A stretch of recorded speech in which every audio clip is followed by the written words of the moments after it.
तो आज की इस वीडियो में हम लोग क्लास 11 मैथमेटिक्स का chapter 2 relations and functions chapter का प्रीवियस ईयर 2015, 2016 और 2017 में जो क्वेश्चंस पूछे गए थे उन सारे क्वेश्चंस को सॉल्व करेंगे। इससे पहले हम लोगों ने 2018, 2019 और 2020 में जो क्वेश्चंस पूछे गए थे उन सारे क्वेश्चंस को सॉल्व करके आप लोगों को वीडियो प्रोवाइड कर दिया है। अगर आपने अभी तक उस वीडियो को नहीं देखा है तो इस वीडियो के नीचे आप लोगों को लिंक मिल जाएगा, आप उस लिंक के ऊपर क्लिक करके उस वीडियो को देख सकते हैं। और अगर आपने अभी तक अपना प्यारा चैनल को सब्सक्राइब नहीं किया तो सब्सक्राइब कर लीजिए। अगर आप हमारे चैनल को फॉलो करेंगे तो क्लास 11 मैथमेटिक्स के लिए आप लोगों को कोई भी एक्स्ट्रा ट्यूशन लेने की जरूरत नहीं पड़ेगी। तो चलिए आज का वीडियो शुरू करते हैं। पहला जो क्वेश्चन है ये आपका 2015 में पूछा गया था। इसमें बोल रहा है देखिए, R is a relation in the set capital A is equal to 1 2 3 dot dot up to 15 such that R is equal to ordered pair x, y such that y is equal to 36। Find the domain and range of R। तो यहाँ पर देखिए हम लोगों को एक relation दिया गया है और इस रिलेशन में वो ऑर्डर्ड पेयर आएंगे जिस ऑर्डर्ड पेयर का x और y ये रिलेशन सेटिस्फाई करे। और x और y हम लोगों को कहां से लेना है? x और y हम लोगों को इस सेट से ही लेना है। तो हम लोगों को क्या करना है, ये जो रिलेशन है ये आपका किस फॉर्म में है? ये आपका सेट बिल्डर फॉर्म में है। ये आपका किस फॉर्म में है? ये आपका सेट बिल्डर फॉर्म में है। हम लोगों को क्या करना है, इस रिलेशन को रोस्टर मेथड फॉर्म में कन्वर्ट करना है। उसके बाद हम लोगों को डोमेन और रेंज निकालना है। और डोमेन का मतलब क्या है हम लोगों को पता है। Domain means set of all first components, मतलब इस रिलेशन का सभी फास्ट कंपोनेंट्स को लेकर अगर हम लोग एक सेट बनाएंगे तो वो हो जाएगा आपका डोमेन, और सभी सेकंड कंपोनेंट्स को लेकर अगर हम लोग एक सेट बनाएंगे तो वो हो जाएगा आपका रेंज। तो चलिए इस क्वेश्चन का सॉल्यूशन शुरू करते हैं। तो यहां पर हम लोग सॉल्यूशन के स्टार्टिंग में ही लिखेंगे, so let A is equal to 1 2 3 dot dot up to 15। तो यहां पर हम लोगों को ए सेट दिया गया है। उसके बाद जो रिलेशन है वो हम लोग यहां पर लिखेंगे। रिलेशन में क्या देखिए, relation R is equal to ordered pair x, y such that y is equal to 36। That means इस रिलेशन में वो ऑर्डर्ड पेयर आएंगे जिस ऑर्डर्ड पेयर का x और y ये रिलेशन सेटिस्फाई करे। तो यहां पर हम लोग एक एक करके एलिमेंट्स को लेके यहां पर चेक करेंगे। तो यहां पर पहले तो हम लोग यहां पर x का वैल्यू 1 पुट करेंगे। x का वैल्यू इस इक्वेशन में 1 पुट करेंगे। तो x का वैल्यू जब हम लोग 1 पुट करेंगे तो y क्या हो जाएगा, देखिए y is equal to 3 into x, मतलब 3 इंटू 1। x का प्लेस में यहां पर हम लोगों ने 1 पुट कर दिया। तो फाइनली y का वैल्यू कितना आ रहा है, 3 आ रहा है। दैट मीन्स x का वैल्यू जब हम लोगों ने 1 पुट किया तो y का वैल्यू कितना आ रहा है, 3 आ रहा है। तो ये ऑर्डर्ड पेयर 1,3 इस रिलेशन R में आ जाएगा। तो यहां पर हम लोग क्या करेंगे, यहां पर हम लोग लिखेंगे 1,3। नेक्स्ट देखिए, नेक्स्ट हम लोग क्या करेंगे, x का वैल्यू यहां पर हम लोग 2 चूज करेंगे। तो x का वैल्यू जब हम लोगों ने 2 चूज किया उस केस में यहां पर y का वैल्यू कितना होगा, उस केस में y का वैल्यू होगा आपका 3 इंटू 2, मतलब ये हो जाएगा आपका 6। तो यहां पर x का वैल्यू जब हम लोगों ने 2 चूज किया उस केस में y का वैल्यू कितना होना चाहिए, उस केस में y का वैल्यू 6 होना चाहिए। तो ये हम लोगों ने लिख लिया। नेक्स्ट यहां पर हम लोग x का वैल्यू 3 पुट करेंगे। तो x का वैल्यू जब हम लोगों ने 3 पुट किया तो y का वैल्यू कितना होगा, y का वैल्यू होगा आपका 3 इंटू 3, दैट मीन्स y का वैल्यू आ गया आपका 9। तो तीसरा ऑर्डर पेयर क्या हो जाएगा, 3,9। तो थर्ड ऑर्डर पेयर आ गया आपका 3,9। उसके बाद हम लोग x का वैल्यू 4 पुट करेंगे। तो x का वैल्यू जब हम लोग 4 पुट करेंगे तो y का वैल्यू कितना हो जाएगा, 3 इंटू 4। तो अल्टीमेटली y का वैल्यू आएगा 12। तो यहां पर नेक्स्ट ऑर्डर पेयर मिल गया 4,12। नेक्स्ट देखिए, नेक्स्ट यहां पर हम लोग x का वैल्यू 5 पुट करेंगे। तो x का वैल्यू जब हम लोग 5 पुट करेंगे तो y का वैल्यू कितना होगा, y is equal to 3 into 5। तो अल्टीमेटली ये आएगा आपका 15। तो that means next order pair आ गया आपका 5,15। नेक्स्ट यहां पर हम लोग x का वैल्यू 6 पुट करेंगे। तो x का वैल्यू जब हम लोग 6 पुट करेंगे तो y का वैल्यू कितना होगा, y इज इक्वल टू हो जाएगा आपका 3 इंटू 6, मतलब ये आ गया आपका 18। अब देखिए x का वैल्यू 6 पुट किया, 6 तो इस सेट में है, 6 तो इस सेट में है, पर y का वैल्यू जब हम लोगों ने x का वैल्यू 6 पुट किया y का वैल्यू आया है 18। अब 18 तो इस सेट में नहीं है, x और y इस सेट में होना चाहिए, पर हम लोगों ने जब x का वैल्यू 6 पुट किया उस केस में y का वैल्यू आ गया आपका 18 और y का वैल्यू इस सेट में नहीं है। दैट मीन्स x का वैल्यू हम लोग 6 नहीं ले सकते। दैट मीन्स यहां पर x का वैल्यू हम लोग 6 नहीं ले सकते, दैट मीन्स 7 भी नहीं ले पाएंगे, क्योंकि x का वैल्यू जब हम लोग 7 लेंगे उस केस में y का वैल्यू कितना आ जाएगा, 21 आ जाएगा, तो उस केस में ये वैल्यू आपका भी इस सेट में नहीं होगा। तो दैट मीन्स यहां पर हम लोगों को r यहां पर मिल गया और यहां पर हम लोग अभी क्लोज कर देंगे, क्योंकि बाकी जो ऑर्डर्ड पेयर से या आपका ऑर्डर्ड पेयर से उस ऑर्डर्ड पेयर का y आपका इस सेट में नहीं हो रहा है, इसीलिए ही यहां पर हम लोगों को r यहां पर क्लोज करना पड़ेगा। तो दैट मीन्स यहां पर अभी हम लोगों को r मिल गया। अभी यहां पर हम लोग आराम से इस r का डोमेन और रेंज लिख पाएंगे। तो अभी यहां पर हम लोग लिखेंगे therefore domain of capital R is equal to, the domain means set of all first components, तो क्या आएगा 1 2 3 4 5, तो ये हो गया आपका डोमेन, ये हो गया आपका डोमेन। उसके बाद हम लोग लिखेंगे range of R, range means set of all second components, तो क्या आएगा 3 6 9 12 15, तो ये हो गया आपका रेंज। और इसी के साथ ही यहां पर हम लोगों ने इस क्वेश्चन को पूरा कंप्लीटली सॉल्व कर दिया और मेरे ख्याल से इस क्वेश्चन का सॉल्यूशन भी आप लोगों को समझ में आया होगा। चलिए नेक्स्ट क्वेश्चन को सॉल्व करते हैं। अब नेक्स्ट जो क्वेश्चन है इसमें बोल रहे थे कि find the domain and range of the function root over of 9 - x², और ये भी आपका 2015 में पूछा गया था। और ये जो क्वेश्चन है इस क्वेश्चन को हम लोगों ने ऑलरेडी सॉल्व कर लिया। ये क्वेश्चन को हम लोगों ने सॉल्व किया है एक्सरसाइज 2.3 क्वेश्चन नंबर 2 का रोमन 2 में।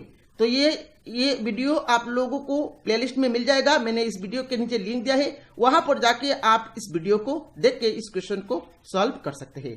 ठीक है, तो ये क्वेश्चन आपका एग्जाम के लिए काफी इंपॉर्टेंट है। आने वाले एग्जाम जो आपका आने वाला है वो एग्जाम के लिए भी ये क्वेश्चन आप लोगों का काफी इंपॉर्टेंट है। तो यहां पर आप इस क्वेश्चन का सोल्यूशन खुद से जरूर प्रैक्टिस करिएगा। चलिए नेक्स्ट क्वेश्चन को देखते हैं।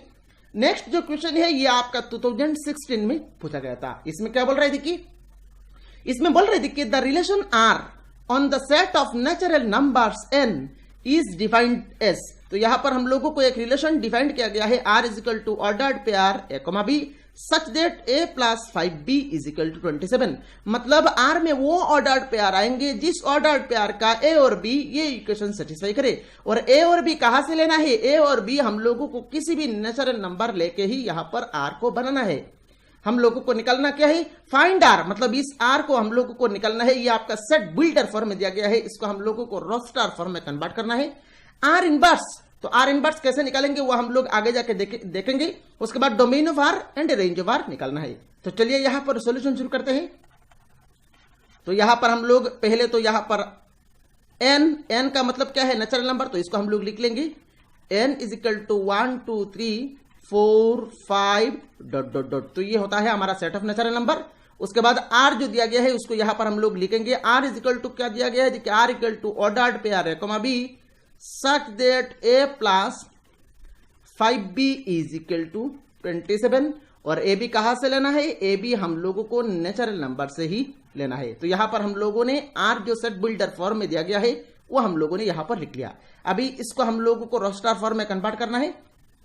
अभी देखिए ए और बी हम लोगों को कहां से लेना है, नेचुरल नंबर से ही लेना है। और वो ऑर्डर्ड पेयर इस रिलेशन में आएंगे जिस ऑर्डर्ड पेयर का ए और बी ये इक्वेशन सेटिस्फाई करे। तो यहां पर इक्वेशन क्या दिया गया है, देखिए इक्वेशन दिया गया है a plus 5b is equal to 27। तो एक एक करके यहां पर हम लोगों को वैल्यू पुट करके यहां पर चेक करना है। तो यहां पर a और b हम लोग किसी भी नेचुरल नंबर मान सकते हैं, a और b आप किसी भी नेचुरल नंबर मान सकते हैं। तो मैंने यहां पर देखिए, मैंने यहां पर b का वैल्यू, मैं यहां पर b का वैल्यू मान के ही a का वैल्यू निकालूंगा। अगर a का वैल्यू आप मानेंगे तो उसके इसमें भी आप निकाल सकते हैं। मैं यहां पर b का वैल्यू मान के निकालूंगा तो वो आसान है। कैसे, देखिए मान लीजिए मैंने यहां पर b का वैल्यू 1 माना, मैंने b का वैल्यू 1 माना।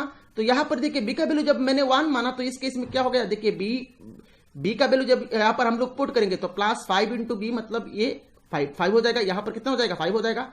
और इक्वल टू कितना होना चाहिए, 27। तो 5 के साथ कौन सा नंबर हम लोगों को जोड़ना है, मतलब ए का प्लेस में कौन सा नंबर पुट करना है ताकि जोड़ने के बाद 27 हो। तो ए का प्लेस में हम लोगों को 22 पुट करना पड़ेगा। सो यहां पर देखिए ए का वैल्यू 22 और बी का वैल्यू कितना मिल गया, बी का वैल्यू मिल गया आपका 1। तो ऑर्डर्ड पेयर क्या हो गया, ऑर्डर्ड पेयर हो गया आपका 22,1। दैट मीन्स यहां पर पहला ऑर्डर्ड पेयर मिल गया 22,1। अब देखिए फ्रेंड्स, मान लीजिए आपने ए का वैल्यू पुट किया, तो ए का वैल्यू पुट करके आप चेक कर रहे हैं। मान लीजिए आपने ए का वैल्यू पुट करके चेक कर रहे हैं, तो ए का वैल्यू मान लीजिए आपने 1 पुट किया, तो उस केस में देखिए 1 + 5 into something b is equal to 27। अब देखिए यहां पर कौन सा नेचुरल नंबर आप पुट करेंगे, तो दैट नेचुरल नंबर इंटू 5 + 1 करके 27 मिलेगा, नहीं मिलेगा आपको। ऐसा कोई भी नेचुरल नंबर नहीं है जिस नेचुरल नंबर के साथ 5 गुना करने के बाद 1 जोड़ने के बाद 27 मिले, नहीं मिलेगा। दैट मीन्स यहां पर 1 से सेटिस्फाई नहीं हो रहा है। आप जाएंगे आप a = 2 में, फिर से यहां पर 2 पुट करेंगे तो इस केस में भी सेटिस्फाई नहीं होगा। तो फिर से आप a का वैल्यू 3 पुट करेंगे तो इस केस में भी सेटिस्फाई नहीं होगा। तो ये टाइम कंज्यूमिंग मेथड है, इसलिए यहां पर मैंने क्या किया, b का वैल्यू पुट करके यहां पर एक ऑर्डर्ड पेयर निकला। अभी हम लोग क्या करेंगे, b का वैल्यू 2 पुट करेंगे। तो यहां पर देखिए b का वैल्यू जब हम लोग 2 पुट करेंगे तो ये जो पार्ट है, ये पार्ट कितना बन जाएगा, b का वैल्यू 2 पुट करने के बाद ये पार्ट 5 × 2 करेंगे तो ये हो जाएगा आपका 10। अब यहां पर देखिए +10 = 27। दैट मीन्स यहां पर अभी हम लोगों को ए का वैल्यू पुट करना है। तो ए का वैल्यू कितना वैल्यू पुट करना पड़ेगा ताकि दैट वैल्यू +10 27 मिले। तो ए का प्लेस में हम लोगों को 17 पुट करना पड़ेगा और बी का प्लेस में हम लोगों ने क्या पुट किया, 2 पुट किया। दैट मीन्स हमारा ऑर्डर्ड पेयर क्या हो गया, हमारा ऑर्डर्ड पेयर हो गया 17,2। तो दूसरा ऑर्डर्ड पेयर भी मिल गया। अभी हम लोग क्या करेंगे, अभी यहां पर हम लोग बी का वैल्यू 3 पुट करेंगे। तो बी का वैल्यू 3 पुट करेंगे तो इस पार्ट में क्या हो जाएगा, सेकंड पार्ट में हो जाएगा आपका 5 × 3 15 इज इक्वल टू 27। अभी यहां पर हम लोगों को ए का प्लेस में कौन सा नंबर पुट करना है, ए का प्लेस में यहां पर हम लोगों को आपका कितना वैल्यू पुट करना पड़ेगा, 12 पुट करना पड़ेगा ताकि 12 + 15 करके 27 मिले। तो दैट मीन्स ए का वैल्यू 12 है और बी का वैल्यू कितना है, 3 है। तो नेक्स्ट ऑर्डर पेयर हो गया आपका 12,3। अब ये नेक्स्ट यहां पर हम लोग बी का वैल्यू 4 पुट करेंगे। तो बी का जब वैल्यू हम लोग 4 पुट करेंगे तो उस केस में 5 × 4 करके ये हो जाएगा आपका 20 और राइट साइड में है आपका 7। तो यहां पर 20 प्लस यहां पर देखिए समथिंग +20 करके 7 मिले आपको, सॉरी 7 नहीं 27 मिले, ठीक है। तो समथिंग +20 करके 27 मिले, तो कौन सा वैल्यू पुट करना पड़ेगा, 7 पुट करना पड़ेगा। समथिंग +20 करके 27 मिलने के लिए ए का प्लेस में कौन सा वैल्यू पुट करना पड़ेगा, 7 पुट करना पड़ेगा। तो ए का वैल्यू 7 पुट कर लिया और बी का वैल्यू कितना है, 4 है। तो यहां पर हम लोगों को नेक्स्ट ऑर्डर पेयर मिल गया 7,4। अभी देखिए आप यहां पर अगर आप बी का वैल्यू 5 पुट करेंगे, तो जब आप बी का वैल्यू 5 पुट करेंगे तो यहां पर नेक्स्ट जो पार्ट है 5 × 5 करेंगे तो ये हो जाएगा आपका 25। तो समथिंग +25 इज इक्वल टू 27। तो समथिंग मतलब ए का प्लेस में क्या होना चाहिए, ए का प्लेस में हम लोगों को 2 पुट करना पड़ेगा तो ताकि 2 + 25 करके 27 मिले। तो यहां पर हमारा नेक्स्ट ऑर्डर पेयर हो गया आपका 2,5। तो नेक्स्ट ऑर्डर पेयर हो गया आपका 2,5। अभी देखिए मान लीजिए आपने बी का वैल्यू 6 पुट किया, तो जब आप बी का वैल्यू 6 पुट करेंगे तो उस केस में देखिए समथिंग +5 × 6 ये हो जाएगा आपका 30 इज इक्वल टू 27। अब यहां पर समथिंग +30 करके तो 27 कभी भी नहीं होगा क्योंकि ये नंबर आपको नेचुरल नंबर लेना है। तो कोई भी नेचुरल नंबर के साथ आप 30 जोड़ेंगे 27 मिलेगा क्या, नहीं मिलेगा। दैट मीन्स आप बी का वैल्यू 6 नहीं पुट कर सकते। तो आप बी का वैल्यू 6 नहीं पुट कर सकते, दैट मीन्स आप बी का वैल्यू 7 भी नहीं पुट कर पाएंगे। दैट मीन्स बी का वैल्यू और आपका कोई भी बी का वैल्यू के लिए ये इक्वेशन सेटिस्फाई नहीं करेगा। तो और कोई भी बी का वैल्यू के लिए ये इक्वेशन सेटिस्फाई नहीं कर रहा है, दैट मीन्स ए का भी और कोई भी वैल्यू नहीं है। दैट मीन्स यहां पर हमारा ऑर्डर पेयर कंप्लीट हो गया। तो यहां पर अभी हम लोग क्लोज कर देंगे। तो यहां पर पहले हम लोगों को आर निकालना था तो हम लोगों ने आर निकाल लिया। अभी हम लोग क्या करेंगे, आर इनवर्स निकालेंगे। तो देयरफॉर आर इनवर्स, अभी आर इनवर्स कैसे निकालेंगे, आर इनवर्स मतलब आर जो है, आर में क्या है, जो ऑर्डर्ड पेयर है उनको उल्टा करके हम लोगों को लिखना है। तो आर में जो ऑर्डर्ड पेयर है इनको उल्टा करके हम लोगों को लिखना है। दैट मीन्स यहां पर उल्टा करेंगे 22,1 करके को उल्टा करेंगे तो ये क्या हो जाएगा, ये हो जाएगा आपका 1,22। नेक्स्ट 17,2 को उल्टा करेंगे तो ये हो जाएगा आपका 2,17। नेक्स्ट 12,3 को उल्टा करेंगे तो ये हो जाएगा आपका 3,12। नेक्स्ट इसको उल्टा करेंगे तो ये हो जाएगा आपका 4,7। नेक्स्ट 2,5 को उल्टा करेंगे तो ये हो जाएगा आपका 5,2 और यहां पर हम लोग ब्रैकेट को क्लोज कर देंगे। तो ये हो गया आपका आर इनवर्स। मेरे ख्याल से इतना तक आप लोगों को समझ में आया होगा। चलिए नेक्स्ट यहां पर हम लोगों को निकलना क्या है, डोमेन ऑफ आर और रेंज ऑफ आर भी लिखना है। तो यहां पर अभी हम लोग लिखेंगे therefore domain of capital R is equal to, domain means set of all first components. देखिए आर इनवर्स का नहीं, आर का डोमेन निकलना है। तो क्या होगा 22 17, 12, 7, 2। तो ये हो गया आपका domain of R. And next हम लोग लिखेंगे रेंज ऑफ आर।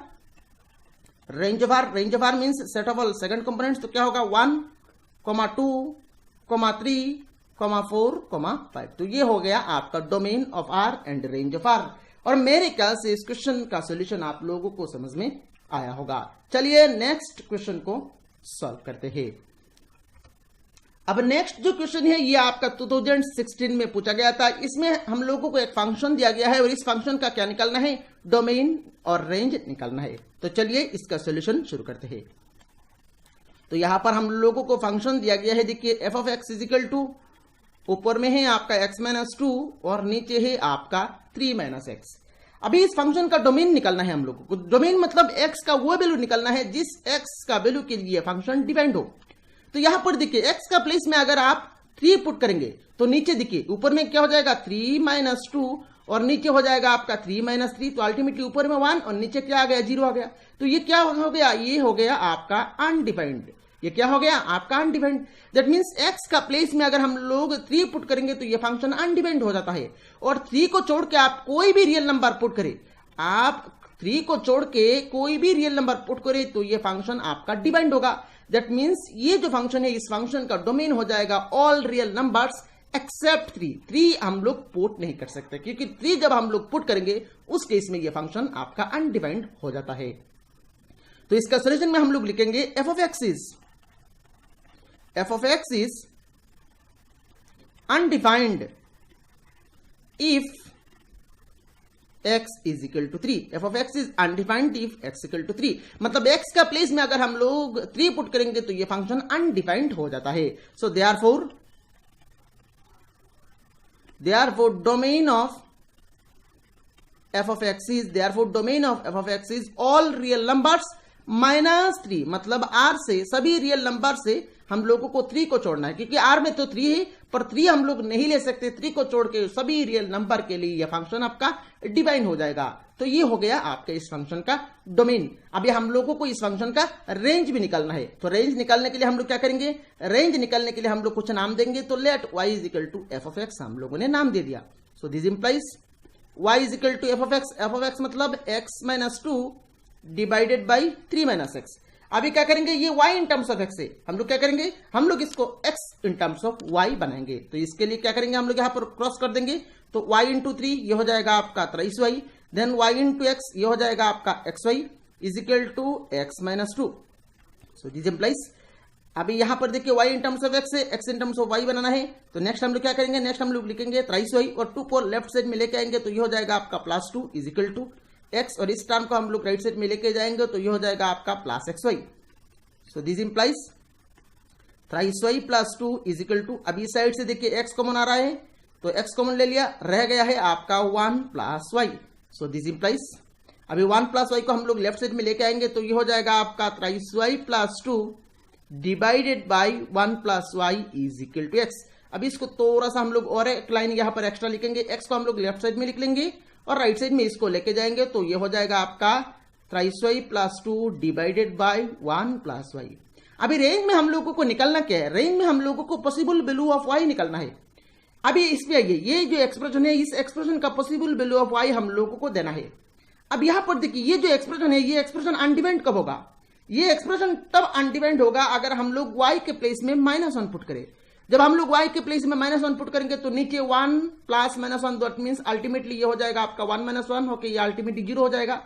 इस केस में ये फंक्शन आपका अनडिफाइंड हो जाएगा। तो ये फंक्शन ये जो 23y plus 2 divided by 1 plus y ये फंक्शन अनडिफाइंड तब होता है जब y का प्लेस में हम लोग -1 पुट करेंगे। तो ये जो फंक्शन है ये फंक्शन अनडिफाइंड तब होता है जब y का प्लेस में -1 पुट करेंगे, एक्सेप्ट -1 हम लोग सभी रियल नंबर इस y के प्लेस में पुट कर सकते हैं। तो दैट मीन्स यहां पर हम लोग कॉमा लगा के लिखेंगे which is undefined, which is undefined if y is equal to -1। तो y इज इक्वल टू -1 के लिए ये पूरा एक्सप्रेशन अनडिफाइंड हो जाता है। दैट मीन्स -1 को छोड़ के हम लोग सभी रियल नंबर इसमें पुट कर सकते हैं। तो डोमेन क्या हो जाएगा, सो देयरफॉर सॉरी डोमेन नहीं range, so therefore range of f of x is range of F of x is all real number except -1, मतलब -1 आपका नहीं हो सकता। इमेज में आपका -1 नहीं हो सकता, -1 को छोड़ के बाकी सभी रियल नंबर इसमें हो सकता है। तो ये हो गया आपका इस फंक्शन का रेंज। और मेरे ख्याल से इस फंक्शन का डोमेन और रेंज किस तरह से हम लोगों ने निकाला ये आप लोगों को समझ में आया होगा। चलिए नेक्स्ट क्वेश्चन को सॉल्व करते हैं। अब नेक्स्ट जो क्वेश्चन है ये आपका 2017 में पूछा गया था। इसमें बोल रहा है देखिए find the domain and range of the function. तो यहां पर हम लोगों को फंक्शन नहीं, relation, find the domain and range of the relation. तो यहां पर हम लोगों को एक रिलेशन दिया गया है, इस रिलेशन का हम लोगों को डोमेन और रेंज निकालना है। तो चलिए इसका सॉल्यूशन शुरू करते हैं। तो ये जो रिलेशन है ये आपका सेट बिल्डर फॉर्म में है, हम लोगों को इस रिलेशन को रो स्टार फॉर्म में कन्वर्ट करना है। तो R is equal to or dot पे R a comma b such that a is a multiple of b comma a b belongs to. A b कहां से लेना है? ए बी हम लोगों को इस सेट से लेना है 1 2 3 4 5 6 7। ए बी हम लोगों को इस सेट से लेना है। अब देखिए A is a multiple of B, मतलब इस रिलेशन में वो ऑर डॉट पेयर आएंगे जिस ऑर डॉट पेयर का ए और बी ये कंडीशन सेटिस्फाई करे। A is a multiple of B. अब देखिए मान लीजिए आपने ए का वैल्यू 1 पुट किया, ए का प्लेस में आप 1 चूज कर लिया और बी का प्लेस में अगर आप 1 चूज करेंगे तो ये 1,1 इस रिलेशन में आएंगे। हाँ आएंगे, क्योंकि 1 is a multiple of 1। Similarly हम लोग कह सकते हैं 2 is a multiple of 2, that means 2,2 भी इस रिलेशन में आएंगे। 3 is a multiple of 3, that means 3,3 इस रिलेशन में आएंगे। ऐसे करके 7 is also a multiple of 7, that means 7,7 भी इस रिलेशन में आएंगे। तो दैट मीन्स यहां पर हम लोगों को देखिए ये ऑर्डर पेयर मिल गया 1,1, then 2,2, then 3,3, then 4,4, then 5,5, then 6,6, then 7,7। हर एक नंबर खुद का ही मल्टीपल है, तो हर एक नंबर, क्योंकि हर एक नंबर खुद का मल्टीपल है तो ये सभी ए टाइप का एलिमेंट यहां पर हम लोगों ने चूज कर लिया। अभी नेक्स्ट देखिए, अभी नेक्स्ट यहां पर देखिए जैसे कि 2 is a multiple of 1, 2 is a multiple of 1, 3 is a multiple of 1, 4 is a multiple of 1, 5 is a multiple of 1, 6 is a multiple of 1, 7 is also multiple of 1। तो क्योंकि सभी नंबर यहां पर बाकी जो 1 को छोड़ के बाकी सभी नंबर यहां पर 1 का मल्टीपल है, तो हम लोग कह सकते हैं, हम लोग क्या कह सकते हैं, हम लोग कह सकते हैं 2,1 इस रिलेशन में आएंगे क्योंकि 2 इज ए मल्टीपल ऑफ 1 हो रहा है। सिमिलरली 3,1 इस रिलेशन में आएंगे क्योंकि 3 is a multiple of 1। Similarly next 4,1 इस रिलेशन में आएंगे क्योंकि 4 is a multiple of 1। Next 5,1 आ जाएगा, नेक्स्ट आएगा आपका 6,1 एंड नेक्स्ट आ जाएगा आपका 7,1। अभी नेक्स्ट देखिए, नेक्स्ट यहां पर देखिए 4 is a multiple of 2, 4 is a multiple of 2। तो क्योंकि 4 इज ए मल्टीपल ऑफ 2 है तो यहां पर हम लोग लिख सकते हैं 4,2 इस रिलेशन में आएंगे, 4,2 इस रिलेशन में आएगा। उसके बाद देखिए 6 is a multiple of 2, 6 is a multiple of 3 also. तो 6 is a multiple of 2, that means 6,2 आएगा, 6,2 आएगा। और 6 is a multiple of 3, that means 6,3 इस रिलेशन में आ जाएगा। और कोई ऑर्डर्ड पेयर आएगा क्या? और कोई भी ऑर्डर्ड पेयर नहीं आएगा। दैट मीन्स यहां पर अभी हम लोग इस रिलेशन को ऐसे क्लोज कर देंगे। तो इस रिलेशन में क्या क्या है देखिए 1 1 2 2 3 3 4 4 5 5 6 6 7 7। उसके बाद 2,1 3,1 4,1 5,1 6,1 7,1। देन आया है आपका 4,2 6,2 6,3। अभी हम लोगों को क्या निकालना है, इस रिलेशन का डोमेन और रेंज देना है। तो therefore domain of R is equal to domain of R। तो डोमेन ऑफ R में मतलब set of all first components लेके हम लोगों को देना है। तो यहां पर क्या होगा, set of all first components लेंगे तो क्या आएगा 1 2 3 4 5 6 7। तो ये हो गया आपका डोमेन ऑफ R। अभी हम लोग रेंज ऑफ R देंगे। Range of R means set of all second components. तो सेकंड कंपोनेंट्स में क्या आएगा, सेकंड कंपोनेंट्स में आएगा आपका देखिए 1 2 3 4 5 6 7। तो सेकंड कंपोनेंट्स में भी यहां पर आपका सेम एलिमेंट्स आ रहा है। तो 1 2 3 4 5 6 7। तो ये हो गया आपका इस फंक्शन का डोमेन और रेंज। और मेरे ख्याल से इस फंक्शन का डोमेन और रेंज कैसे हम लोगों ने निकाला यह आप लोगों को समझ में आया होगा। चलिए नेक्स्ट क्वेश्चन को सॉल्व करते हैं। और नेक्स्ट क्वेश्चन भी आपका 2017 में पूछा गया था। इसमें देखिए हम लोगों को एक फंक्शन दिया गया है, इस फंक्शन का डोमेन और रेंज निकालना है। और इस same type of question already हम लोगों ने सॉल्व कर लिया है। हम लोगों ने एक एक्सरसाइज में क्वेश्चन को सॉल्व किया था जहां पर था x equal to root over x minus 1। यहां पर जस्ट देखिए in place of x minus 1 यहां पर ट्वाइस x माइनस 1 दिया गया है। तो सेम प्रोसीजर हम लोगों को फॉलो करके इस फंक्शन का डोमेन और रेंज निकालना है। तो चलिए इसका सोल्यूशन शुरू करते हैं। तो यहां पर देखिए हम लोगों को एफ ऑफ एक्स दिया गया है, देखिए root over of twice x minus 1। अब क्योंकि ये फंक्शन क्या है, देखिए रियल फंक्शन है, तो ये रियल फंक्शन है, दैट मीन्स यहां पर ये रूट ओवर के अंदर जो वैल्यू है ये पूरा वैल्यू क्या होना चाहिए, इस फंक्शन को रियल बनाने के लिए ट्वाइस x माइनस 1 जो एक्सप्रेशन है, ये जो एक्सप्रेशन है इस एक्सप्रेशन का वैल्यू पॉजिटिव मतलब ग्रेटर देन 0 होना चाहिए। तब जाके यहां पर root over of positive value तो रियल बनेगा। अगर ये एक्सप्रेशन मतलब ट्वाइस x माइनस 1 का वैल्यू लेस देन 0 हो गया तो root over of negative number ये क्या हो जाएगा, ये इमेजिनरी हो जाएगा।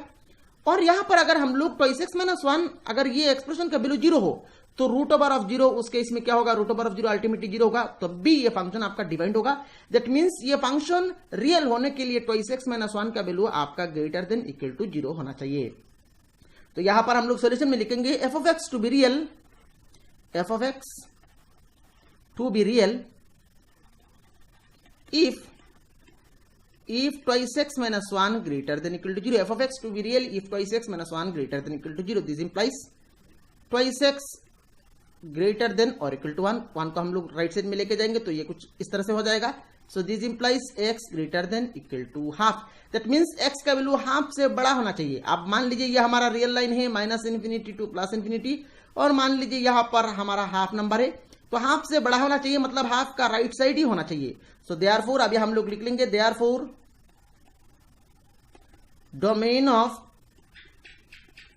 F of x is closed interval half, क्योंकि यहां पर इक्वल टू है इसीलिए यहां पर हम लोगों ने क्लोज्ड इंटरवल दिया है, closed interval half comma infinity. तो ये हो गया आपका इस फंक्शन का डोमेन। अभी हम लोगों को इस फंक्शन का रेंज निकालना है, तो रेंज निकालने के लिए यहां पर हम लोग नाम देंगे let y is equal to F of X. तो यहां पर हम लोगों ने नाम दे दिया, this implies y is equal to F of x मतलब root over of twice x minus 1।